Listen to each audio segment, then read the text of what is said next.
हम जी बैठ जाइए तो तब हो जाएगा पता।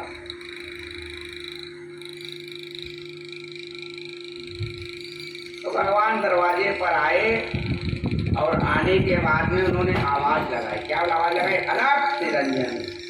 तो अलग निरंजन बोला तो समीप कोई देखने वाला आ गया होगा भगवान को। चलो भाई कोई बात नहीं है, नंद बाबा ने सचेत कर ही दिया था कि ठाकुर जी को ऐसे नहीं दिखाना है, अपनी देख रेख में दिखाना है। तो यशोदा जी बाहर निकली। यशोदा का मतलब क्या होता है? यशोदा का मतलब होता है यशम ददाति यशोदा, जो यश दे, जो कीर्ति दे, उसका नाम यशोदा है। तो राधा जी की माता का नाम कीर्ति है और कृष्ण जी की माता का नाम यशोदा है। दोनों का अर्थ एक ही है, यानी कि प्रायवच्छी में जाएंगे तो दोनों का अर्थ एक ही है, यशम ददाति यशोदा। तो यशोदा जी ने आए और देखा कि देखे कौन आया है। तो देखा कि तो कोई सांप लगाए है, बिच्छू लगाए है, धूल मिट्टी दुनिया भर की लगाए है। तो यशोदा ने कहा देखो ऐसा है, आपको देख करके तो हम ही को डर लग रहा है, आपको देखने के बाद में तो मुझी को डर लग रहा है, और आप कह रहे हो कि छोटे से बच्चे को हमको गोद में दे थोड़ा करके। महाराज ऐसा है, हम आपके बुरा मानो चाहे भला मानो, मैं अपने लाला को तुम्हारी गोद में नहीं, मैं दूर से भी तुमको दर्शन नहीं कराऊँ। भगवान के सामने बड़ा धर्म संकट खड़ा हुआ। उन्होंने कहा ऐसा नहीं है। तो बहुत प्रयास किया लेकिन उन्होंने दर्शन कराने से साफ मना कर दिया, स्पष्ट मना कर दिया। कहा बाबा मैं बहुत दिनों के बाद तो मेरे घर में छोड़ा हुआ है और आपको दर्शन नहीं कराऊंगा। बाबा ने कहा भाई ऐसी तेरी मर्जी, भाई तो नहीं कर सकते हैं। तो जाकर के गांव के बाहर एक जगह धोनी रमा करके बैठ गए, और जैसे ही गए भगवान शिव, वैसे भगवान कृष्ण ने रोना प्रारंभ कर दिया। अब यशोदा मैया के ने अड़ोस पड़ोस की महिलाओं को बुलाया, देखो हमारे लाला को क्या हो गया, क्यों रो रहा है, कारण क्या है। तो महिलाओं ने कहा कि तुमने दूध ज़्यादा पिला दिया होगा, तुमने ऐसे कर दिया, जैसा उनका अपना रहता है वात्सल्य में जैसा माताएँ करती हैं, तुमने दूध सही नहीं पिलाया हो, सुबह नहीं सो नहीं पाया होगा, ये कर दिया होगा। ये बताओ कोई आया तो नहीं था, कोई नज़र तो नहीं लग गई। हाँ घर में तो कोई नहीं आया, लेकिन हाँ दरवाजे पर जो है एक बाबा जरूर आए थे, और जब से वो गए हैं तब से ही ये लाला हमारा रो रहा है। तो कहा कि इसके मतलब उसी बाबा ने कोई जादू टोना जरूर कर दिया होगा। और बाबा ऐसा वैसा नहीं, साधारण बाबा नहीं था, उसने सांप बिच्छू दुनिया भर का दूध ढक्कन लपेट रखा था, उसका चेला भी था। तो मैंने उनको मना कर दिया। ओ सखियों ने कहा कोई बात नहीं, अब चिंता ना करो, हम लोग साथ में हैं, उस बाबा को बुला करके लाते हैं, तो हो सकता है कि उसी ने कुछ किया हो। अब ये भगवान शिव के पास में सारी सखियाँ गईं, चलो यशोदा रानी ने आपको बुलाया। बाबा ने कहा देखो ऐसा हम तो जा नहीं सकते, यशोदा से कहो कि अगर उनको आना है तो यहीं आ जाए। मैं उसके दरवाजे पर गया था, 2 घंटे खड़ा रहा, लेकिन उसने अपने लाला का हमें दर्शन ही नहीं कराया। तो मैं भी बड़ी अखड़ी महात्मा हूँ। अरे सके ने कहा हुए बाबा बड़ी गलती हुई, आपको नहीं पहचान पाई होगी, आप चलो और कुछ उपाय करो। तो भगवान शिव बड़ी मान मनोवत करने के बाद में वो जो है आए। तो उसके बाद में रानी यशोदा जी ने कहा देखो बाबा ऐसा है कि हम तुमको लाला दूर से तो दिखा सकते हैं, पहले जो सर्प लगाए हो ना इसका मुंह पीछे करो, इसका मुंह पीछे करो, नहीं तो ये हमारा बच्चा डर जाएगा। बाबा ने कहा ठीक है। भगवान को दूर से दिखाया तो भगवान और तेज तेज से रोने लगे। तो कहा कि ये महाराज चुप क्यों नहीं रखा, इसको मेरी गोदी में दे दो, देखो चुप हो जाएगा। जैसे ही भगवान ने अपनी गोदी में लिया वैसे ही भगवान रोना बंद कर दिए। बोलो बाल कृष्णाल की। और जैसे मैया की गोदी में जाए वैसे जो है रोना शुरू हो जाए। अब बड़ा चक्कर हो गया। तो मैया ने कहा बाबा कुछ ऐसा उपाय करो कि मेरी गोदी में भी ना रोए। तो उन्होंने कहा एक मेरा मंदिर बनाओ अपने महल में, और उसमें जो है मंदिर में बनवा करके उसका ऐसा मंदिर बनवाओ कि वहीं से भगवान का नित्य दर्शन होता रहे। अस्तु एक नंद बाबा ने अपने महल में भगवान के लिए मंदिर बनवाया। आज में भी वहाँ वृंदावन में मंदिर बना हुआ है। तो इस प्रकार से जो है जब भी भगवान का अवतार होता है तो भगवान शिव अपने शिष्य काकभुसुंडी के साथ भगवान का दर्शन करने आते हैं। इसी प्रकार से मानस में भी चर्चा आती है कि जब भगवान राम का जन्म हुआ तो वहाँ पर भी काकभुसुंडी जी आए। एक दोहा याद आ रहा है मेरे को, मेरे महाराज जी बहुत बढ़िया उसकी व्याख्या करते थे कि काकभुसुंडी के साथ में जब भगवान शिव अयोध्या में आए तो दर्शन भगवान का किए। तो काकभुसुंडी जी क्या कहते हैं कि जब भी बाल लीला होती है तो मैं 5 वर्ष तक अयोध्या में रहता हूँ। राम का अवतार जब भी होता है तो मैं 1-2 साल नहीं, उत्तरकांड में मानस लिखा है 5 साल तक रह करके मैं भगवान की लीला का दर्शन करता हूँ। तो 5 साल तक रहते हैं और 5 साल तक रह करके भगवान की लीला के दर्शन करते हो तो तुमको खाने पीने को क्या मिलता है? कहा कि जो भगवान जब खाते हैं, मान लो माखन मिश्री खाते हैं या दाल भात खाते हैं तो जूठन पड़ई अजीर महू, अजीर माने आंगन, जूठन पड़ई अजीर महू सो उठाई कर खाऊं। जूठन पड़ई अजीर महू, अजीर माने आंगन, और सोई उठाई कर खाऊं। जो भगवान के मुंह से जूठा गिर जाता है, बच्चे पहले छोटे छोटे रहते थे, माता तेल है, घी है, नमक है लगा करके दे देती थी, इसे गोल गोल कर करके लड़के खाते रहते थे, हम नंगे नंगे घूमते रहते थे। आप समझे? तो भगवान भी छोटे थे और मतलब बकरियाँ चलते थे और अयोध्या के आंगन में जो है घूमते रहते थे। तो जूठन पड़ई अजीर मई सोई उठाई कर खाम, तो वो मैं खाता रहता हूँ और उसी से मैं 5 वर्ष तक आनंद लेता रहता हूँ। एक बार की बात क्या हुई कि राजा दशरथ जो है अपने चौके में, पहले चौके में बैठ के लोग भोजन करते थे, चौका समझ गए, यानी रसोई के साथ, उसको हमारी साधु सादी भाषा में जगमोहन भी बोला जाता है। तो वहीं पर बैठ करके, अब आजकल तो कुछ चौके में क्या खाते हैं, बेडरूम में खाते हैं, बेडरूम में भी नहीं, बेड के ऊपर बैठ के खाते हैं। जहाँ सोना चाहिए वहाँ भोजन नहीं करना चाहिए, पहले तो साफ सुन लो। जहाँ पर आप सोते हो वहाँ पर कभी भोजन नहीं करो। जिस बिस्तर पे आप सो रहे हो उसी पे खा रहे हो, अब तो लोग खा ही रहे, उसी में हग भी रहे हैं। सर इस स्थिति है तो ऐसे भोजन नहीं करना चाहिए। भोजन क्या है कि नीचे बैठ के करो या तो कोई ऐसा स्थान करो जहाँ आप सोते ना हो, जहाँ पूजा कर रहे हो सो रहे वहाँ भोजन ना करो। ये तो सामान्य बात है, लेकिन आज क्या है लोग उसी में खा रहे क्या करना, बुद्धि उतनी पवित्र है। अस्तु तो जूठर पड़ई अजीर महू सोई उठाई कर खाऊं। एक दिन की घटना क्या घटित हुई राम जी? कहा कि जो है राजा दशरथ जो है भोजन करने बैठे तो उनके मन में आया कि मेरे राम नहीं दिखाई पड़ रहे हैं। कौशल्या जी से कहा राम जी कहाँ है? अरे कहा क्या राम जी छोटे नहीं रह गए हैं, अब राम जी जो है पैरों से चलने में सामर्थ हैं। अब लड़का जब तक छोटा रहता है तो माँ तब तक उसकी जवाब दे देते लड़का कहाँ है। अब लड़का जब बकरियाँ चलने लगा, पैर से चलने लगा तो घर में भी रहेगा, बाहर भी रहेगा। उन्होंने कहा कि जो है कहीं बाहर होंगे खेल रहे हैं, तो आप ही जाकर के उन्हें देखाते हुए राम जी कहाँ खेल रहे हैं। तो कौशल्या जी राम जी को राघव कह के पुकारती थी। क्या पुकारती थी? राघव कह के पुकारती। और एक विशेष बात सुन लो, मानस प्रेमी इसलिए बता देता हूँ, ये आपके लिए प्रसंग में कह रहा हूँ। राघव शब्द का प्रयोग गोस्वामी तुलसीदास जी ने मानस में नहीं किया। कहीं पर भी पूरी रामचरितमानस उठा के पढ़ोगे ना तो राघव शब्द का प्रयोग नहीं आया है मानस में विशेष रूप से। अगर राघव शब्द का प्रयोग गोस्वामी तुलसीदास जी ने किया है तो अपने अन्य ग्रंथों में किया, जैसे राघव गोद राघव गीत गोद कर लियो, राघव एक बार फिर आओ, ये बर्बाद दो कि आपने बहुरे। तो बड़ी लंबी कथा है। अस्तु तो कहा कि आप देखो राघव कहाँ खेल रहा है।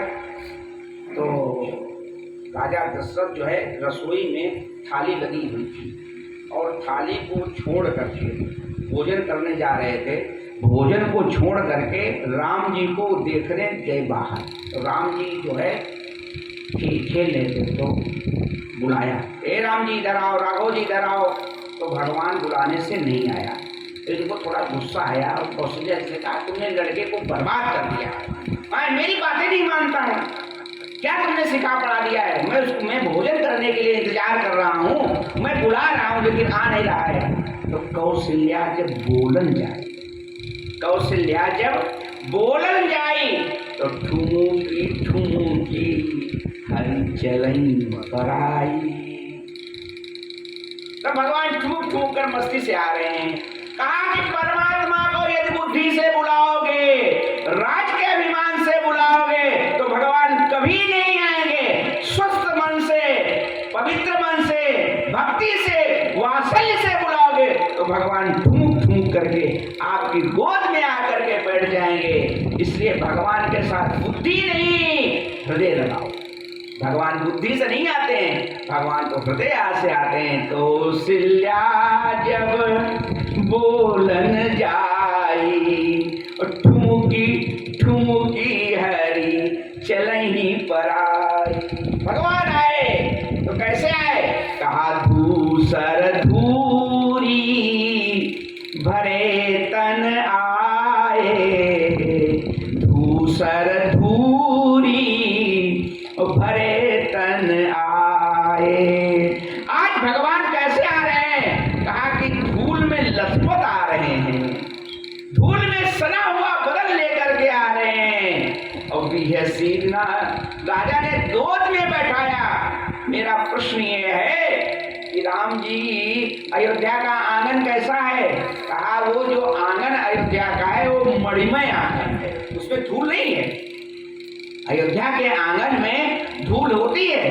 कहा हमारे आपके घर में भी टाइल्स पत्थर लग जाता है, रोज उसमें पोछा सफाई होती है, तो धूल होती क्या? कहा अयोध्या का आंगन कैसा है? कहा मणिमय आंगन है, उसमें धूल नहीं आए। ये कौन है? कहा भगवान शिव आज राम से मिलने आए थे, जो उनके शरीर में धूल लगी थी वही भगवान के धूल लगी है। धूसर धूरी भरे तन आए और बिहसी। राजा ने हाथ उठाया, गोदी में बैठाया और गोदी में बैठाए तो राम जी को भोजन करने में मन नहीं लगा। भोजन करती चपल चित, भगवान को भोजन करने में मन नहीं लग रहा है। कहा क्यों नहीं मन लग रहा है? कहा भगवान को बड़ी चिंता है।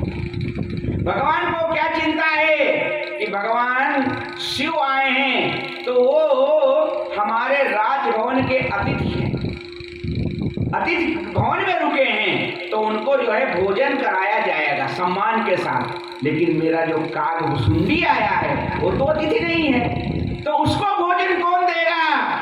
तो भगवान ने क्या किया? भोजन करने में मन नहीं, तो जो दाल भात और दही रखा था थाली में, उसको दोनों हाथों में भगवान ने भरा और भगवान का मन नहीं लगा। भगवान भोजन करती चपल चित, और राजा ने ऐसे गोदी में बैठा, देखो यहाँ गोदी में बैठे, भोजन का मन नहीं लगा, दोनों हाथों से ऐसे भरा और भर करके आंगन पर गए और उसे छींट दिया। कहा सुन जाओ तुम्हारा भी पेट भरे। तो भोजन करती चपल चित और इत उत अवसर पाई, और खा भी चले दधी ओदन लपटाई। और वैसी को कहते हैं कागभुसुंडी जी, क्या कहते हैं कि जूठन परई अजिर महू और सोई उठाई कर खाओ। आज जब यहाँ कागभुसुंडी जी आए तो देखो भगवान राम की मर्यादा क्या है कि वो चिंता रखते हैं। भोजन करेंगे तो चिंता करेंगे, जूठन डालेंगे, लेकिन ये भगवान नटखट हैं। तो इन्होंने क्या कहा कि भाई जो है अब कागभुसुंडी जी आए तो रोटी तो दिखाते हैं, रोटी तो दिखाते हैं, लेकिन ऐसे दिखाकर कैसे पीछे छुपाते हैं। तो कौवे ने भी अपनी कहा सुनो, वहाँ मर्यादा का पालन आप करते थे तो मैं भी मर्यादा का पालन करता था। तो रहीम ने बड़ा अच्छा लिखा, क्या लिखा? काग की भाग बड़े सजनी, का तुम नहीं दोगे तो हरि हाथ से रही गयो माखन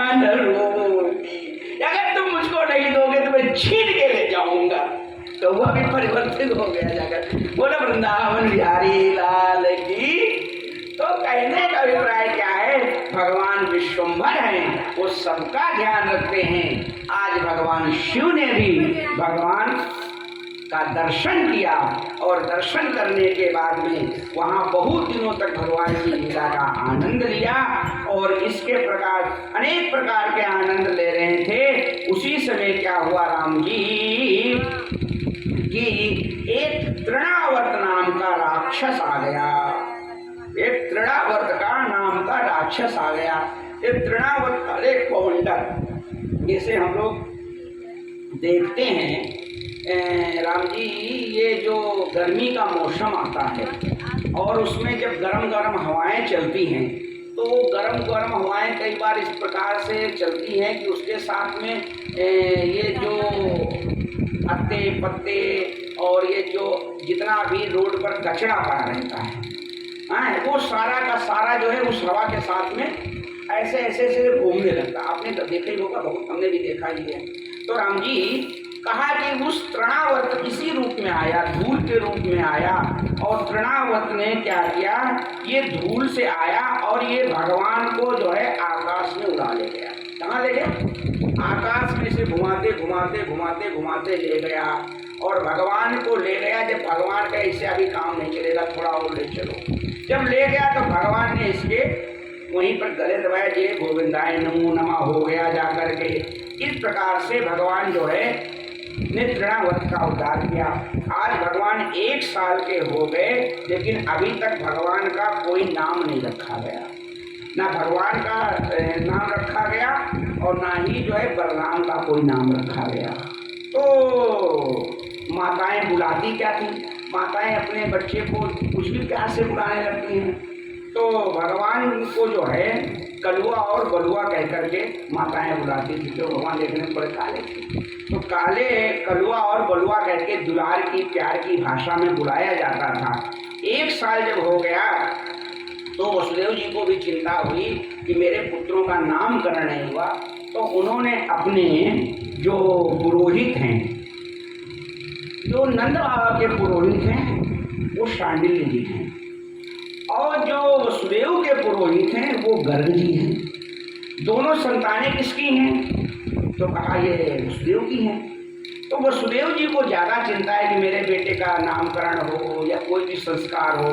तो उन्होंने अपने पुरोहित को बुलाया और अपने पुरोहित जी को बुला करके बड़ा समझाया प्यार से कि ऐसा है कि महाराज आप जो है गोकुल में चले जाओ नंद बाबा के यहाँ और वहाँ पर 2 उनकी संतानें, उनका जो है आप नामकरण करके आओ। उनको तो सब पता था, लेकिन इस प्रकार से करना कि कोई भी उसको जो है जान ना पाए।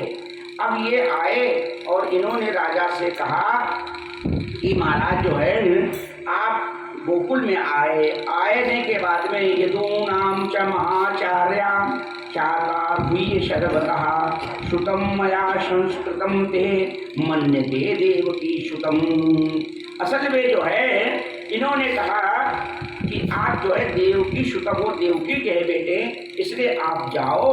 अब यहाँ पर ये आए गर्ग जी, और गर्ग जी आने के बाद में उन्होंने पूरा समझा दिया श्री नंद बाबा को। ऐसा है कि ये तुम्हारे बेटों का नामकरण हो गया, तो कहीं अभी तक नहीं हुआ जाता है, लेकिन महाराज नामकरण किया जाए तो किसी भी प्रकार से जो है किसी को सूचना ना दी जाए। आप इस कर्म को जो है अपने घर में ना करो। तो कहा फिर कहा गौशाला जो होती है वो बहुत पवित्र स्थान होता है। आप गौशाला में जो है चाहे पूजा करो, पाठ करो, भोजन करो, कुछ भी करो, घर से भी ज़्यादा अगर कोई पवित्र स्थान है वो गऊ है। पहले लोग गाय के गोबर से शुद्ध करते थे, घर को लिपते थे और उसके बाद में कोई देवार्चन करते थे। तो कहा कि वहाँ पर कोई नहीं जाएगा, केवल आपके दोनों पुत्र जाएंगे। और फिर बाबा ने वहाँ व्यवस्था की और वहाँ पर जो है श्री रोहिणी को और यशोदा जी को बुलाया गया।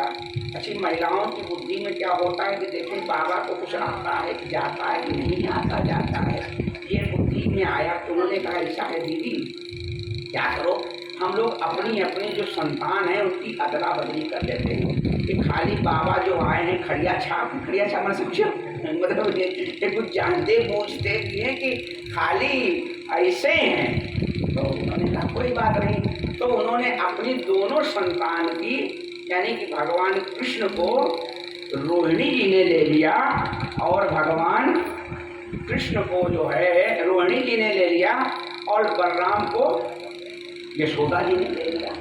अब ये दोनों एकदम भोली भाली बन करके बाबा के पास में गई, बाबा के पास में गई और जो है पूजा पाठ जो भी कराना था महाराज ने कराया। स्वस्ति वाचन हुआ, स्वस्ति वाचन के बाद में कहा महाराज कृपा करो, हमारे जो है पुत्रों का जो है आप नामकरण करो।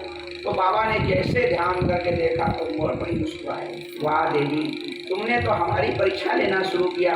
तो बाबा क्या कहते हैं, अयम ही रोहिणी पुत्रो, ये जो यशोदा जी आपकी गोद में है ये आपका बेटा नहीं है।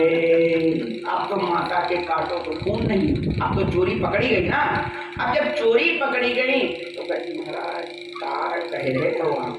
तो कह रहे सही कह रहे हैं, अयम ही रोहिणी पुत्रो रमयन सुहृदयी गुणैः आख्याते स्थिरामा इति बला आदित्यम बलम विदुः। ये जो तुम्हारी गोद में है देवी ये क्या है? कहा ये जो है रोहिणी के पुत्र हैं, इनका नाम राम होगा और इनके अंदर बल की बहुत बड़ी अधिकता होगी, इसलिए इनको लोग क्या कहेंगे? बलराम कहेंगे। अयम ही रोहिणी पुत्रो रमयन सुहृदयी गुणैः, अपने ये योगियों के हृदय में रमण करेंगे। आख्यास्यते रामः, ये राम के नाम से विख्यात हो। राम का अर्थ यही होता है रमन्ते योगिनो अस्मिन् सह रामः, राम होंगे लेकिन बलाधिक्याद बलम विदु, बल की अधिकता इनके अंदर बहुत अधिक होगी, इसलिए लोग इनको जो है बलराम कहेंगे। अब भैया तुरंत जो है अंगूठी सोने की उतारी बाबा को दे दी। वाह महाराज, बाबा भी खुश, भैया भी खुश। अब क्या करें? तो दे दी तो कहा इनका नाम बलराम होगा, इनको लोग बलराम कहेंगे, कोई बलभद्र कहेगा। तो भद्र माने होता है कल्याण, ये लोगों का कल्याण करेंगे, इसलिए इनका नाम बलभद्र होगा। ये पता है आपको बात? बलराम जी दुर्योधन को बहुत मानते थे, उसका चेला थे। बलराम जी से ही उसने गदा सीखी थी। हाँ, भगवान को उसने जो है सीताराम जी, और इनका नाम हलधर होगा, दाऊ दयाल होगा। और ये एक गर्भ से खींच करके दूसरे गर्भ में आए हैं, इसलिए इनका एक नाम संकर्षण भी होगा, इनका दूसरा नाम संकर्षण होगा। और जो रोहिणी माता के गोद में बैठे मंद मंद मुस्कुरा रहे हैं, इनका क्या होगा? अश्विन वर्णास्त्रियो हाशिम गृहतनु युगम तनु शुक्लो रक्तस्तथा पीता इदानीं कृष्णां गतः। ये जो शुक्ल वर्ण के कवि थे, भगवान कभी शुक्ल वर्ण के थे, कभी लाल वर्ण के थे, कभी पीत वर्ण के थे। अब इन्होंने अपना वर्ण क्या बना लिया है? कहा कि ये कृष्ण वर्ण बना लिया है, इसलिए शुक्लो रक्ता तथा पीता इदानीम कृष्णाम गता। ये इतना स्वरूप नहीं है, इदानीम कृष्णाम गता। इन्होंने जानबूझ के अपना कृष्ण रूप बना लिया है, इसलिए इनका नाम कृष्ण होगा। इनके अनेकों नाम होंगे और इनके अंदर जो है नारायण के समान गुण पाएगा। ये बालक के अंदर कितने हैं? कहा ये तुम्हारा जो बालक है, ये कहा कुछ ऐरू गैरू नहीं, ये साक्षात भगवान ही है। भगवान ने कहा बाबा शांत हो, हाँ आप तो मेरा जो है सारा रहस्य भैया को बता दोगे तो मेरा वात्सल्य चला जाएगा। अगर पता लग जाए कि ये मेरे घर में बेटा नहीं भगवान है तो बताइए उसका वात्सल्य चला जाएगा, बचपना सारा उसका इधर उधर हो जाएगा। इसलिए जो है भगवान ने कहा कि आप जो है बाबा इतने ही करो, इतने में काम चल जाएगा। और आप तो गर्गाचार्य जी जो है ध्यान लगा करके और भगवान की झांकी का आनंद लेने लगे और कहते मैं कितना भाग्यशाली हूँ कि हमको स्वयं भगवान का नामकरण करने का अवसर प्राप्त हो रहा है। इस प्रकार से आज से भगवान का नाम हो गया कृष्ण। ये कृष्ण नाम भी टेढ़ा है, काम भी टेढ़ा है नहीं? कृष्ण का है, कृष्ण लिखो तो उसमें का लिखो, उसमें रीढ़ी मात्रा लगाओ, तो कृष्ण का नाम भी टेढ़ा और काम भी टेढ़ा। और हमारे राम जी का नाम भी सीधा और काम भी सीधा। इसलिए कहते हैं कि राम ने जो कहा है और किया है वो दोनों करो, लेकिन कृष्ण ने जो किया वो मत करो। जो कृष्ण ने कहा है, जैसे गीता का उपदेश भगवान कृष्ण ने किया, उसको मानो, ठीक है? गीता का उपदेश मानोगे तो आपका भी कल्याण हो जाएगा। और लेकिन जो कृष्ण ने किया ये वो करोगे तो भगवान ही जाने क्या होगा जाकर के। अस्तु, इस प्रकार से भगवान का नामकरण हुआ। अब लोग इनको कलुआ बलुआ नहीं कहते थे, क्या कहते थे? कृष्ण और बलराम कहते थे, कोई गोविंद गोपाल कहते थे। इन प्रकार से माता तो कहती थी भैया देखो हम तो कृष्ण कह नहीं पाएंगे, हम तो इतनी अवस्था हो गई तो हम तो कन्हैया कहेंगे, कान्हा कहेंगे, कन्हुआ कह के बोलत मैया। तो राम जी तो माताएं भी अपने बेटे, एक बात और आपको बता दें, देखो बहुत अच्छी बात याद आ गई, अपनी बड़ी संतान का नाम नहीं लेना चाहिए। अपनी बड़ी संतान का कभी नाम नहीं लेना चाहिए और अपना भी नाम नहीं लेना चाहिए। अपने गुरु का नाम नहीं लेना चाहिए, अपने पति का नाम नहीं लेना चाहिए और बहुत कंजूस आदमी का भी नाम नहीं लेना चाहिए। आत्म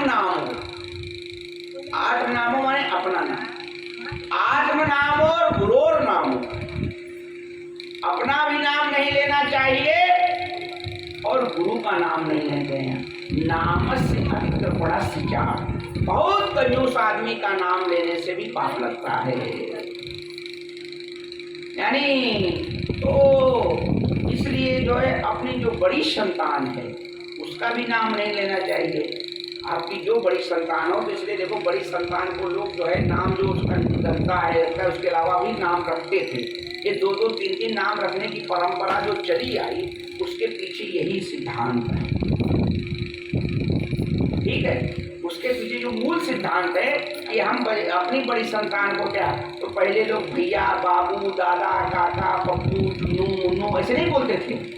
तो उसके पीछे का हेतु यही था कि अपनी बड़ी संतान का अगर बार बार नाम लेते हैं, अपना नाम लेते हैं, उससे आयु क्षीण होती है, वो व्यक्ति की आयु क्षीण होती है।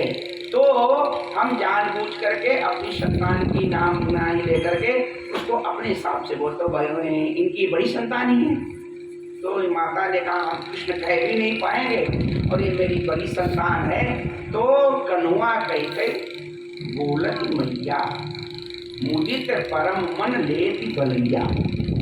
तो कन्हैया कन्हैया, कन्हुआ कन्हुआ, गोपाल है, गोविंद है, और बताएं दुनिया का कोई भी नाम को भगवान का ही नाम, तो सारी दुनिया के जितने भी नाम है, चाहे हमारा हो, चाहे तुम्हारा हो, चाहे स्त्री का हो, चाहे पुरुष का हो, जितने भी नाम हैं वो भगवान के ही नाम हैं। ऐसा कोई नाम नहीं जिसमें भगवान ना हो। जो भगवान का एक नाम ही अक्षर है, एक नाम अच्युत है, जिसका कभी क्षय ना होता है। तो आपका भी यदि नाम कुछ भी बना तो अक्षर से बना ना, अगर अक्षर आया तो भगवान आए थे।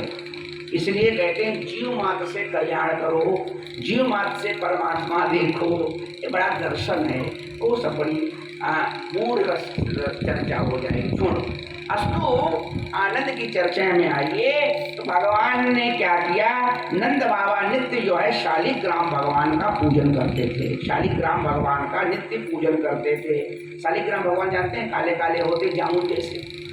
अब नंद बाबा जो है एक दिन क्या किए कि भगवान शालिग्राम का अर्चन कर रहे थे, घंटी उठाए, आंख बंद किए और भगवान को जो है पात्र में बैठाए और आंख बंद करके जो है घंटी बजा रहे थे और मंत्र बोल रहे थे, सहस्री रेखा का, और ऊपर से गंगा जल, यमुना जल से भगवान को स्नान करें। और भगवान आए थे, ये क्या है, और उस पर जो है उन्होंने पंचामृत सही मधु डाला और भगवान ने क्या किया कि उसी में से एक शालिग्राम को उठाया और मुंह में रख लिया। वो तो यानी जामुन है या कोई खाने का पदार्थ है, और भगवान ने मुंह में रख लिया और रखने के बाद में भगवान खेलते खालते अपना चले गए। इधर नंद बाबा उठे, सारे भगवान को बढ़िया से सफाई किए। सफाई करने के बाद में उनकी गिनती के 1 2 3 4 5 7, जब उन्होंने देखा कि जितने हमारे शालिग्राम भगवान थे उसमें से एक शालिग्राम भगवान कम। अब एक शालिग्राम भगवान कम, तो मन में प्रश्न आया कि अरे यहाँ तो न कोई आया न गया, ये शालिग्राम भगवान कहाँ चले गए। यशोदा को बुलाया, अरे यशोदा जी, बड़ा आश्चर्य हो गया। कहा क्या हो गया प्रभु। कहा कि हमें यहाँ जो शालिग्राम भगवान थे अपने घर में कितने थे, तो उन्होंने कहा पूरे 11 पीस थे। कितने थे? 11 थे। आज ये 10 कैसे रह गए। कहा हम क्या जाने, शालिग्राम भगवान को हम नवाते हैं, शालिग्राम भगवान की सेवा हम करते हैं। स्त्रियों को शालिग्राम सेवा नहीं करनी चाहिए, शालिग्राम भगवान को स्त्रियों को नहीं छूना चाहिए, उनकी पूजा करने का विधान है दूर से करो। कहा भगवान को तो हम नवाते नहीं है, भगवान को तो आप नवाते हो, तो आप जानो, आपका काम जाने, ये पूजा पाठ के चक्कर में हमको मत डाला करो, आप अपनी पूजा अपने हिसाब से करो। अरे मेरी बात सुनोगी, आप तो खाली मुझे मुझसे नाराज हो रही हो। ये देखो तुम्हारा जो लाला है वही तो नहीं दर्शन कर दिया। क्या हुआ, आपको हमारे लाला पर ही हमेशा जो संदेह रहता है। कहा बुला के लाओ उसको। पूछते भगवान तो चलने लगे थे, बोलने लगे थे। तो कहा कि क्यों लाला, तुमने यहाँ से जय को छुआ है भगवान को। कहा क्या तुमने यहाँ से जय को छुआ है। तो भगवान मुंह में तो पैसे मुंह बना के रखे थे खड़ा लेगा। तो कहा नहीं छुआ, मतलब हमने नहीं देखा। तो कहा बोलते क्यों नहीं हो। तो कहा मैंने नहीं छुआ मतलब। तो बाबा ने कहा देखो ये मुंह में क्या खाया है। तो जैसे उन्होंने साग से मारा तो उसे शालिग्राम छटक के बाहर आ गए। बोले गोविंद भगवान की। इस प्रकार से जो है भगवान अनेक प्रकार से आनंद लेते हैं। एक दिन क्या हुआ जाकर के, फिर उनका प्रायश्चित हुआ, सारा कुछ हुआ जाकर एक दिन जो है माता ने जो है भगवान को छोटी छोटी पायल पहनाई। जो पायल कैसी पहनाई, जो रुनुक झुनुक बजती थी, और पायल पहनाई, खूब काजल लगाया और खूब तेल लगा के बढ़िया सी चोटी बनाई। और चोटी बनाने के बाद में जो है भगवान को मुरली दी और भगवान आनंद से घूम रहे थे। तो गोपियाँ भगवान को नृत्य कराती हैं। छोटे छोटे बच्चे को लोग नहीं कहते टापी देंगे, थोड़ा नाच दिखा दो, ऐसा कर दो। तो भगवान के साथ भी अनेक प्रकार का विनोद करती हैं। कहते शेष महेश दिनेश सुरेश हूँ जाही निरंतर ध्यामई, और जाता ही अखंड अनंत अनादि अभेद सुवेद बतावई। नारद से सुख व्यास पचारी, कौन मुनि पार न पावई। और ताही अहीर की छोहरिया, छचिया भर छाछ पे नाच नचावई। हे हम आपको मक्खन खाने को देंगे। तब टाफी तो थी नहीं, तब क्या कहते होंगे कि हे कृष्ण कन्हैया हम आपको मक्खन देंगे, थोड़ा सा नाच के दिखा दो। तो भगवान कमर पे हाथ रखते, सर पे हाथ रखते, थोड़ा सा मटक जाते और भगवान जो है मक्खन थोड़ा सा पा जाते, उसी में प्रसन्न हो जाते। जो दुनिया को खिलाने वाला है, जो दुनिया का पेट भरने वाला है, जो विश्वम्भर है, आज वो भी जो है प्रेम के वशीभूत होकर के, वह भी आनंद से मक्खन के वशीभूत होकर के कहते हैं कि जो जिसके पार वेद भी नहीं पाते हैं, श्रुति माने वेद भी जिसका पार नहीं पाते हैं, ये जो है गोपियाँ उसको थोड़े से मक्खन पे मट्ठे पर लालच दे करके भगवान का नृत्य कराती हैं। ये सब आनंद लेती हैं। ये जो गोपियाँ भी हैं ये साधारण गोपियाँ नहीं हैं। गोपी का मतलब समझते हो क्या होता है? गोपी का मतलब होता है गो माने इंद्री, गो माने इंद्री, जो अपनी प्रत्येक इंद्रियों से भगवान के कृष्ण को पिए, उसका नाम है गोपी। ठीक है, गो माने इंद्री से जो रस का पालन करे उसको ले, वो गोपी है। ऐसी गोपियाँ जो है भगवान से आनंद लेती हैं। एक दिन की बात है कि भगवान ने क्या किया, यमुना के किनारे गए और धूल दूषित खेलते हुए आए। श्रुष्षकवी कौतुकम मेकम नंद निकेतनम आगतत गोधूलिम दूषितम तंगम नृत्यत वेदांत सिद्धांत। कहते हैं कि एक दिन भगवान गए और जो है जाने के बाद में पूरा जो है धूल दूषित होकर के आए। अब जैसे ही धूल दूषित होकर के आए राम जी, तो गोपियों ने देखा कि भगवान के जो है, आज भगवान ने जो ब्रज रज है उसका भगवान ने सम्मान किया। जो ब्रज की रज है वो बड़ी पवित्र मानी जाती है। आप भी कभी ब्रज में जाइए तो वहाँ की कहीं भी तीर्थ में जाओगे, एक बात बता दें आपको, कहीं भी तीर्थ में जाने के बाद क्या करना चाहिए कि सबसे पहले वहाँ की जो पवित्र नदी सरोवर है उसमें स्नान करना चाहिए। अयोध्या जाओ तो सरयू में स्नान करो, कहीं भी जाओ तो स्नान करके और फिर वहाँ की जो मिट्टी है तो उसमें जब भगवान खेले कूदे बड़े हुए तो उसको मस्तक पे धारण करना चाहिए। आज भगवान ने भी ब्रजरज को अपने हाथ में लगाया। राम जी कहते हैं शृणु सखी कौतुकमेकम नंद निकेतन गणेन माकृतम धो गोधूलिम दूषितम नृत्या वेदांत सिद्धांत। आज मैंने एक विचित्र देखा कि गाय की धूल से दूषित जो है अंगों से रंजित परमात्मा को देखा। भगवान जो है क्या करते थे, धूल को लगाए और जो है घूम रहे थे। इस प्रकार से हमने देखा कृष्ण को जो है, भगवान जो है अनेक प्रकार की लीलाएं करते हैं। आगे कहते हैं कि जो ये ब्रज की बहुएं हैं, जो नई नवेली दूल्हने हैं, जो नई नवी गोपियां हैं, वो भी भगवान को अपने घर में बुला करके उनके साथ में अनेक प्रकार का विनोद करती हैं, आनंद लेती हैं। और भगवान ने धीरे धीरे क्या है, बड़े हो गए तो यहाँ से भगवान ने माखन चोरी की लीला प्रारंभ की। भगवान के नंद के यहाँ कोई कमी नहीं थी, नंद बाबा के यहाँ कोई कमी नहीं थी, बहुत माखन होता था, दूध होता था, लेकिन अब सारे के सारे ब्रजवासी जो है आनंद लेते थे तो भगवान भी उनको आनंद देने के लिए, लीला करने के लिए माखन चोरी की लीला प्रारंभ करते हैं। भगवान कृष्ण भगवान माखन चोरी की लीला प्रारंभ करते हैं, गोपियों के यहाँ जाते हैं और चोरी से माखन खा लेते हैं। कोई गोपी पकड़ने की चेष्टा भी करते हैं तो भग करके घर में आ जाते हैं। कोई बुलाना लेकर के आती है तो यशोदा जी उस बात को मानने के लिए तैयार नहीं होती हैं। कहते तुम लोगों की रोज की बात हो गई है, मेरे लाला की शिकायत करना कि तुम्हारा रोज का काम हो गया। मेरा लाला तो सीधा है, सच्चा है। अच्छा ये बताओ मेरे घर में कोई कमी है? हमारे घर में कोई कमी है? अरे देखो आटा है, दाल है, चावल है, दूध है, घी है, और हम एक लड़की को नहीं पाल पाएंगे, अपने लड़के को नहीं खिला पाते, हमारा लड़का भूखा घूमता रहता है। अरे कहा ऐसा नहीं कहते, लेकिन तुम्हारा लड़का बहुत शैतान है। तो ऐसा है कि अपने घर को तुम संभाल के रखो। अरे भाई लड़का छोटा है, लड़का मेरा छोटा है, तुम्हारे घर में जाता है तो तुम्हारे घर में कोई शिकार नहीं, शिकार मैंने समझती हो, जो पहले छत में ऐसे डाल के तो अपनी सामान को ही सुरक्षित कर लो, लड़के की शिकायत लेकर क्यों आती हो रोज रोज? तो कहा ये बात तो ठीक है। तो गोपियों ने क्या किया कि शिकार पर, शिकार माने छत में जैसे एक कड़ा लगा, बल्ब लटका है, ऐसे जो है उन्होंने मक्खन और इत्यादि रखना प्रारंभ कर दिया। भगवान ने कहा कोई बात नहीं है।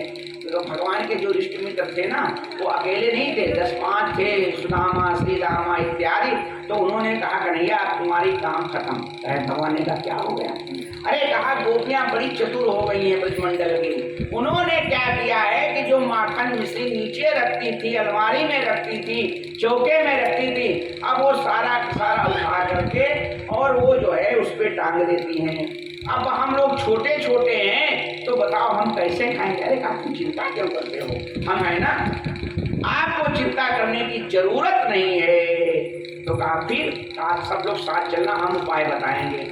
अब आए भगवान ने क्या किया, कहा एक गोप के ऊपर दूसरा गोप हो जाए, और ऐसे ऐसे कर करके जब गोप हो गए तो भगवान जाते और मक्खन निकाल करके खाते, स्वयं तो खाते ही साथ में गोपों को खिलाते, जो बचता वो बंदरों को खिला देते, और जो थोड़ा वो देर बचा तो उसको अंदर से फोड़ देते, पात लगे। अब इस प्रकार से इनका ये आतंक तो बाहर जाएगा। इस प्रकार से उपद्रव बढ़ा कि आए दिन शिकायत होने लगी। अब नंद यशोदा शिकायत सुनते सुनते परेशान हो गई। नंद ने यशोदा जी ने कहा कि देवी आप परेशान मत, भगवान को समझाने का प्रयास किया, कहा अच्छी इससे नहीं मानोगे, एक दिन तुम रंगे हाथ पकड़ के लाना, तब हम मान जाएंगे कि मेरा लड़का चोरी करता है। गोपियों ने कहा ठीक है। गोपियां भी बड़ी चालाक हो गई, उन्होंने एक योजना बनाई। योजना कितनी बड़ी बनाई, गोपियों ने कहा किसी भी प्रकार से हो जाए, हमको कन्हैया को रंगे हाथ पकड़ कर कर ले जा करके यशोदा के सामने करना है। रंगे हाथ पकड़ना समझ गए, चोरी करते हुए पकड़ जाना, उसको कहते हैं रंगे हाथ पकड़ जाना। तो गोपियों ने एक योजना बनाई। योजना क्या बनाई राम जी, तो कहा गोपियों ने एक शिकार पर थोड़ा शिकार बनाया और उसमें सब माखन मिश्री लगा करके और एक घंटी ली और उस घंटी को भी ऐसे शिकार में बांध दिया। ठीक है ना, शिकार में घंटी को बांध दिया। अब शिकार है, उसमें घंटी है, नीचे पात्र है, अगर इसमें कोई छेड़ेगा तो घंटी बजेगी नहीं बजेगी। अब भगवान आए, वाह बड़ी चतुर गोपियां हैं ब्रजमंडल की। एक मित्रों ये सखा देखो, एक गोपियों ने कितनी बड़ी बुद्धि लगा दी है। ये शिकार लगाई है, इसमें दही रखी है, मक्खन रखी है और ऊपर से घंटी लगा दी है। जैसे हम इसको छुएंगे घंटी बजेगी, गोपी दौड़ के आएगी और लोग पकड़ ले जाएंगे। चिंता मत करो। भगवान ने घंटी से कहा घंटी तुम्हारा अवतार किस लिए हुआ, कहा कि तुमको बचना नहीं। तो घंटी ने भी भगवान की बात मान ली, कहा ठीक है परमात्मा हम बचेंगे नहीं। भगवान ने कहा चलो खाते घंटी से हमारी बातचीत हो गई, वो बचेगी नहीं। तो भगवान फिर वैसे क्या किए, पकैया उस ऐसे एक के ऊपर लगे और भगवान सबसे ऊपर जाते थे, कन्हैया ही जाते थे। भाई चोर का सरदार जो होगा वही ना चोरी करेगा जा करके। भगवान गए और मक्खन तक पहुंच गए, घंटी नहीं बजी। भगवान ने मक्खन निकाला और गोपों को खिलाना प्रारंभ किया। सारे गोपों ने मक्खन खा लिया। कहा क्यों भाई मक्खन खा लिए, पेट भर गया? हाँ एकदम चकाचक, मजा आ गया, एकदम ताजा मक्खन खाने मिल गया। कहा कि ताजा है, कह रहे बहुत अच्छा है, खा के तो देखो। और जैसे भगवान मुंह में लगाए वैसे घंटी टंटना के बजने लगी और जो नीचे के ग्वाल बाल थे वो सब भागे, भगवान लटके से। अब शिकार में भगवान लटके, अब मुंह का मक्खन मुंह में, गाल का गाल पर, हाथ का हाथ में, और गोपियां आई दौड़ करके जो है सब तो चले गए, भगवान को ही पकड़ ली। अब भगवान को जब पकड़ी तो बहुत जो है भगवान घंटी पे गुस्सा है।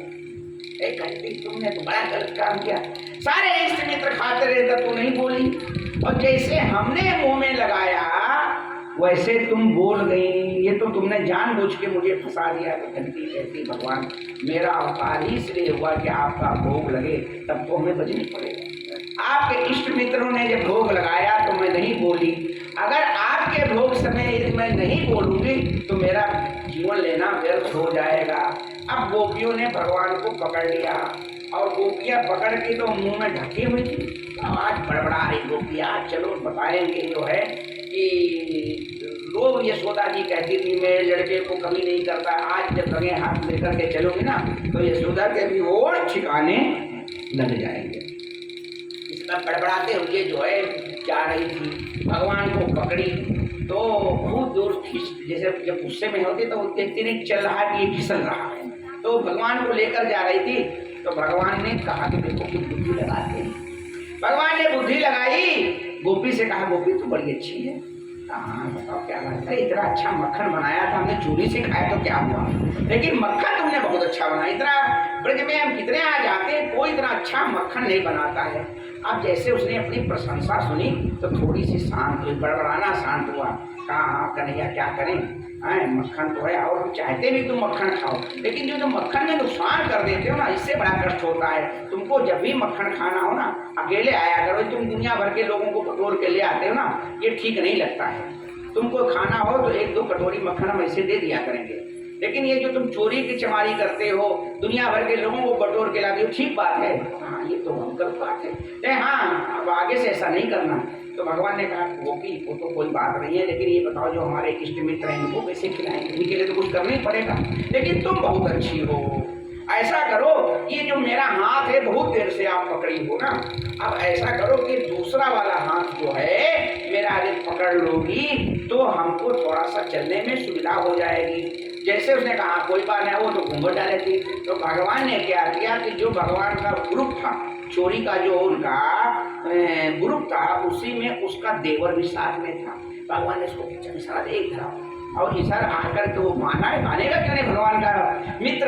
वो आया तो भगवान ने क्या किया है, अपना हाथ छुड़ाया और उसके देवर का हाथ उसके हाथ में पकड़ा दिया। और जब पकड़ा दिया तो भगवान दौड़ के गए और हाथ मुंह धुले और अपना पीताम्बर लिए और अपने बिस्तर पर जाकर के बड़ी गहरी निद्रा में बनावटी सो गए।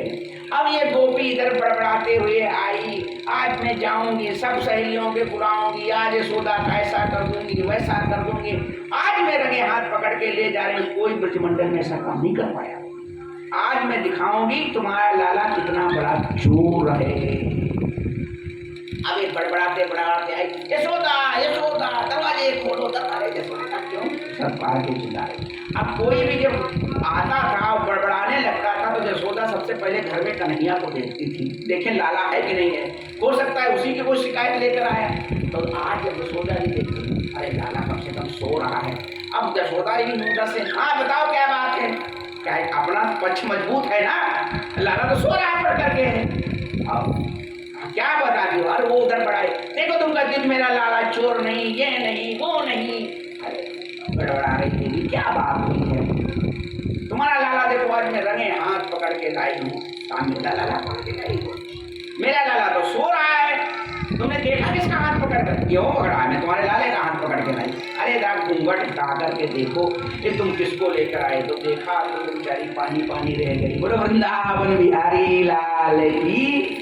तो इस प्रकार से भगवान भी आंखें मलते हुए ऐसे आए, मैया बहुत देर से भूख लगी है, सुबह से कुछ खाए नहीं है। और बच्चे जब छोटे छोटे होते ना तो माताएं बोले, तो भगवान पीछे से आए, माता को ऐसे कमर में हाथ डाले और गोपी को लेके और कहते हैं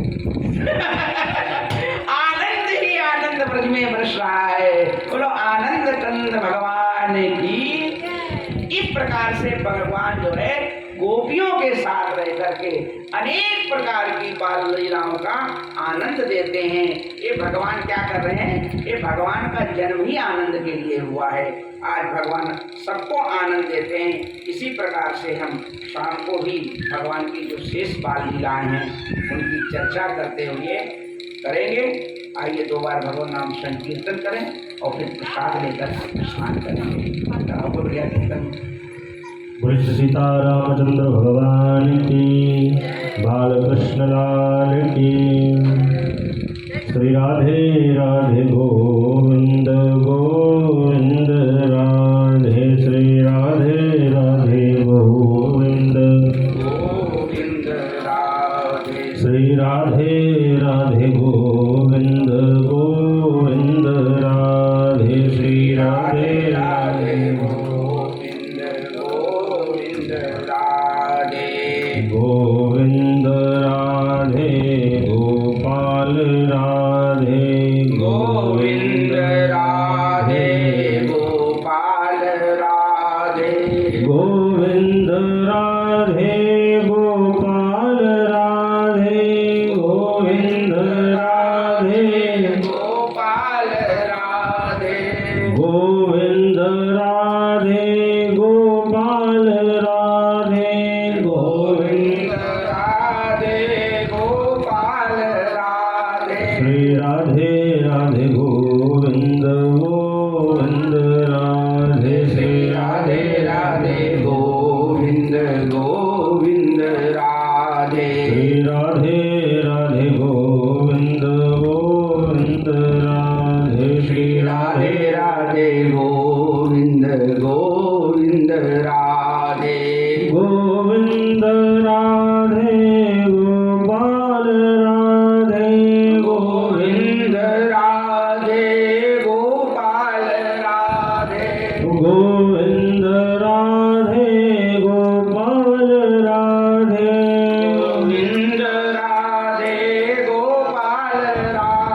श्री राधे राधे गोविंद गोविंद राधे श्री राधे राधे गोविंद गोविंद राधे श्री राधे राधे गोविंद गोविंद राधे श्री राधे राधे गोविंद गोविंद राधे। बोले कृष्ण कन्हैया लाल की, सद्गुरुदेव भगवान की, व्यास जी महाराज की, श्री सुखदेव भगवान की, परीक्षित जी महाराज की, श्रीमद् भागवत महापुराण की, आज के आनंद की। नमः पार्वती पतये हर हर प्रसाद है ये, प्रसाद है। आप सभी लोग प्रसाद लेकर के अपने घर पर प्रस्थान करेंगे। सायंकालीन में 6 बजे से कथा प्रारंभ होगी। आज भगवान की बाल लीलाओं का वर्णन होगा। 6 बजे आप सभी लोग पधार करके भगवान की मंगलमयी कथा को श्रवण करके अपने जीवन को कृतार्थ करेंगे।